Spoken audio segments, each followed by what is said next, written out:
And as you mentioned, when you start to scale, especially when you scale quickly, things often break. So, what was one of the first things that broke when you started to scale quickly? Yeah, what broke first was really like the accounting, not really the bookkeeping. Like we always make sure everything is reconciled, trial balances match and everything, but like keeping up with like all the moving pieces in the accounting was difficult. We always had to go back and reconcile, re-reconcile things, if that makes sense, because I was reconciled, but I was misclassified in the beginning. We always had to do cleanup after we did it in the initial work.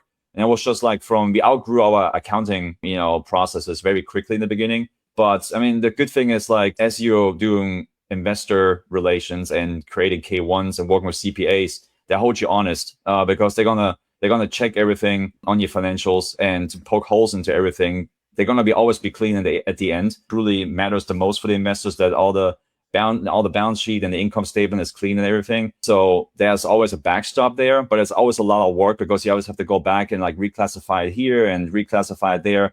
Like you're outpacing that really, really quickly because if you add a property with 200 units, there's hundreds of transactions you're adding to your bookkeeping team, and that can easily pierce some holes into your process really, really quickly, especially if you have nuances changing where, okay, we do this a little bit differently here on this property, and we have to classify this kind of transaction this way and this kind of transaction that way. Again, it reconciles in the end, like every dollar is accounted for, but some things might be just misclassified because there's nuance to this property that's not applicable to the rest of the portfolio. So that creates complexity, which causes some accounting issues. But again, as everything is very well controlled and audited, and also the CPAs keep a very strong eye on it, it's always correct at the end. It's just more friction to get there in the beginning if you're growing. We got under control now 100%, but in the beginning that was one of the first things that we needed to put a lot of attention on.